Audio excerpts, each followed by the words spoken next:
Hello everyone, I hope you're having a good day or night. Today I'm going to be talking about the new Divine Grace spawn that just came out with Spica and the Supernova stuff.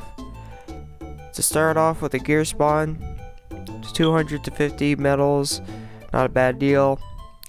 And just like a regular Divine Grace spawn, you have double the rates you would in any regular or treasure spawn for an SSR, so that's nice. You have double the rates for everything in here, including Spica, that you would in a treasure spawn, but since there's no rates up on the monster itself, it's still going to be really hard to pull over all of these. So in other words, she's going to be more of a pay to win type monster. You might need like 600 gems or 900 to get her, something like that.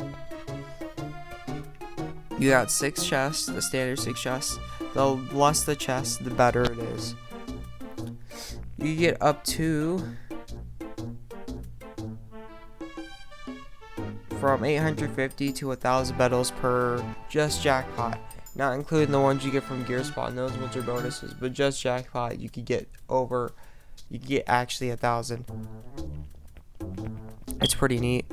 You have the mythical summoning scroll for the jackpot. Feature gear, you'll get maybe 1 out of 4 of every jackpots, and then Divine Grace medal is the most common one. The monster itself is not bad. She's really good if you've already buffed yourself. Attack, magic attack, cost, recovery, speed, awakening, beast, or all that. Best to throw in something like her because she helps increase critical hit and critical damage by 30% for 60 seconds. And her recovers 50 cost for all allies is extremely OP. And I know that must make her a must-get type monster, but considering that she also decreases cost recovery speed for all allies by 30 seconds, that takes away what would make up for it. And then the Supernova stuff. Supernova, I also didn't go over it, is not going to be in the gear spawn since it's new anyways. But it will be in the featured gear. If you happen to get a featured gear, it's going to be one of these things. And I wish I could get the cloak right here, but oh well. Moving out, cost 33 and cost 34 are the highest cost stuff. Cost 34 for being armors, and then cost 33 for being weapons, so that's pretty good. The magic down XL right here, I could actually show you the magic down, magic damage or physical damage down XXL, depending on your piece, whether it's female or male, is not a bad deal. It would be better if you could just get damage down XL that reduces physical and magical damage in one skill than just 2 double XLs. But it's still pretty good. And then the other stuff has the, what's it called? Testaments, chance to increase physical, magical, or how much HP is healed using an ability. That's not bad. Going on to the medal exchange.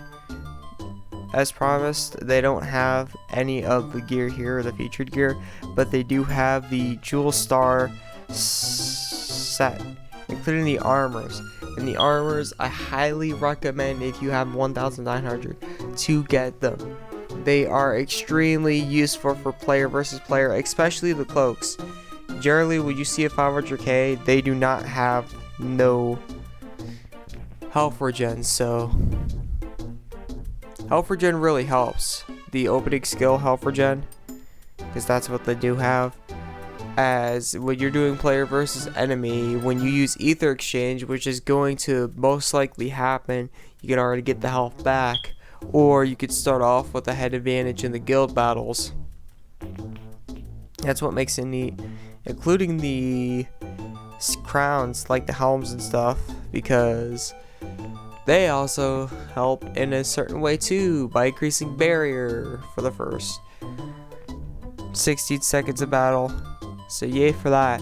If you're a soldier as well, you would have a 100% reflect, and it would be devastatingly deadly. So that's why I highly recommend getting that stuff if you can. Scrolls at a regular 10,000. Jade stuff I wouldn't really worry about except for the bow, as you have a chance to really increase physical and magical damage when using an ability.